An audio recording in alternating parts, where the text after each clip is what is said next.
Bună ziua! Astăzi vorbim despre fiziologia vederii după anatomia de la Behrens. Așa cum am văzut la nivelul retinei, în tunica internă a globului ocular avem două tipuri de celule fotoreceptoare. Avem celule cu bastonașe pentru vederea crepusculară, vederea în lumina slabă, în perceperea conturului obiectelor, și celule cu conuri, care sunt responsabile pentru vederea în lumină intensă și perceperea culorilor. Aceste celule vizuale sunt cele care transformă energia stimulului luminos în impulsuri electrice. Celule cu conuri predomină în pata galbenă, în macula lutea. Se găsesc se găsesc doar conuri în fovea centralis, iar spre periferia retinei se găsesc predominant bastonașe, care sunt cele mai numeroase, 120 de milioane în comparație cu 6-7 milioane.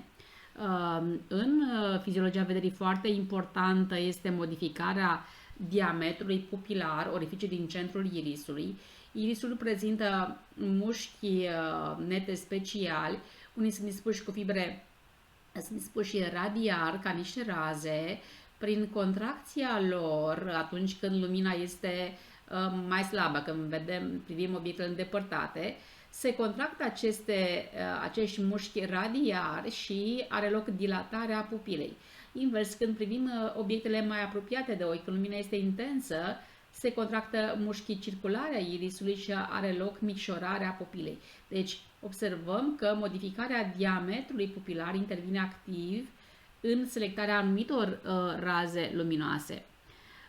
În cele două tipuri de celule fotoreceptoare există pigmenți fotosensibili, substanțe, așa cum este rodopsina, substanțe care se descompun la lumină și astfel se depolarizează, se excită și descarcă impulsurile electrice. Acești pigmenți fotosensibili conțin retinen, un derivat de vitamina A, care este același în toate tipurile de celule fotoreceptoare. Partea proteică, opsina, este diferită la diferite tipuri de celule fotoreceptoare, diferită între rodopsină și între celule cu bastonașe și celule cu conuri. Apoi avem conuri pentru roșu, pentru verde, pentru albastru, și atunci opțiunea aceasta diferă. În orice situație ne-am afla atunci când substanțele sau pigmenții fotosensibili din celule cu conuri și cu bastonașe se descompun, se generează potențiale de acțiune sau impulsuri electrice. Când sunt stimulate conurile pentru roșu, apare senzația de roșu la nivelul arii corticale vizuale din lobul occipital. Când sunt stimulate cele pentru verde, senzația de verde. Când sunt stimulate cele pentru albastru, senzația de culoare albastră. Când sunt stimulate concomitent, în mod egal, apare senzația de alb. Și, desigur, când sunt stimulate concomitent, dar în mod inegal, apar diferitele senzații cromatice. Dacă la lumină acești pigmenți se descompun în retinen și opsină, la întuneric ei se refac. Iată un model schematic al globului ocular, insistând asupra mediilor transparente. Avem cornea, prima lentilă a ochiului, apoi avem cristalinul, o lentilă, un disc biconvex, și avem umoarea apoasă în compartimentul anterior al ochiului, umoarea sticuloasă în compartimentul posterior. Imaginea se formează pe retină, la nivelul petei galbene. Observăm că imaginea care se formează pe retină este mai mică și inversată, datorită proprietăților speciale ale cristalinului, în mod principal. Deci acesta este obiectul, luăm razele paralele cu axul optic principal. La interfața aer-cornea are loc o primă refracție, o primă deviere a razelor de lumină. A doua refracție a razelor luminoase are loc pe fața anterioară a cristalinului, a treia refracție pe fața posterioară și iată, imaginea se formează pe retină, în pata galbenă, o imagine clară, mai mică și inversată. Totuși, noi percepem imaginile corect, deoarece ele se orientează corect în cortexul lobilor occipital, acolo unde este area corticală vizuală, unde se formează senzația vizuală. Când privim obiectele mai apropiate de ochi, mai apropiate de 6 metri, punctul remotum,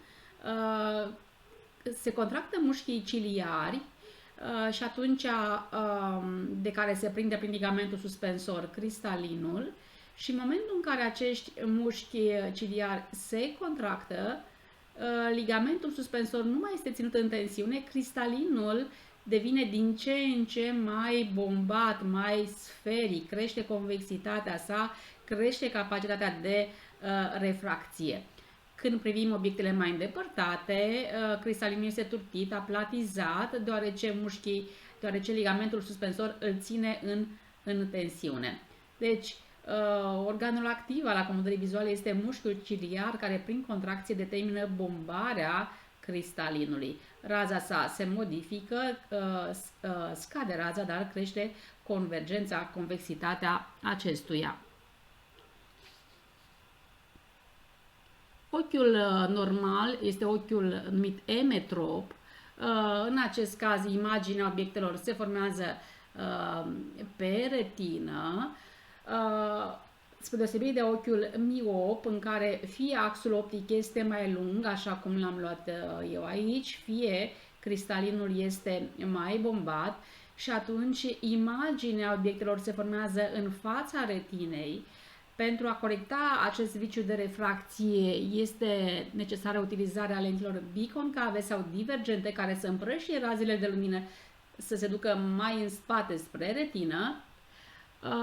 La ochiul hipermetrop lucrurile sunt opuse față decât la ochiul miop. Comparându-l cu ochiul de sus, ochiul normal sau emetrop, vedem că fie axul optic este mai scurt față de ochiul normal, sau se poate întâmpla să fie cristalinul prea turtit.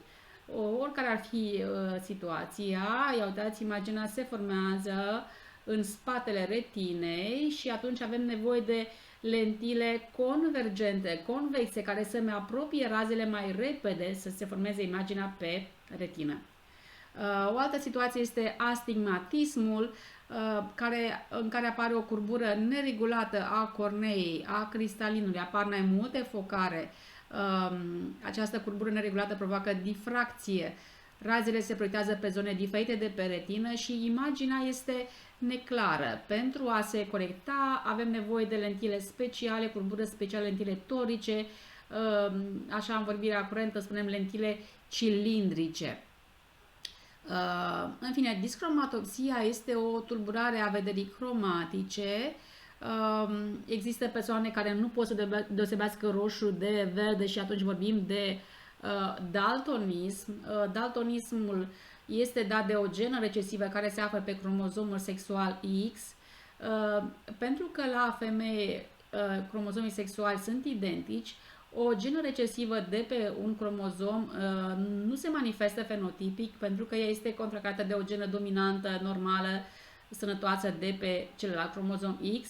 Deci o femeie X de X cu o singură genă pentru daltonism este o femeie purtătoare, ea nu manifestă niciun simptom, vede culorile, pe când un bărbat cu o singură genă de aceasta pentru daltonism va fi un bărbat bolnav de daltonism pentru că cei doi cromozomi sexuali sau heterozomi sunt diferiți, de aceea orice fel de genă de pe cromozomul X, fie că e dominantă, fie că e recesivă, cum este această situație, se manifestă fenotipic. Deci o genă pe femeie o face doar purtătoare, pe bărbat îl face bolnav. Și observăm că în cazul în care facem schema transmiterii genetice a acestui caracter, deci mamă purtătoare, am luat tata sănătos, în meioză se înjumătățește materialul genetic în gameți, în celule sexuale și în fecundație se combină probabilistic fiecare ovul cu oricare din gameții rezultați masculini și obținem această situație 1 cu 3, 1 cu 4, 2 cu 3, 2 cu 4.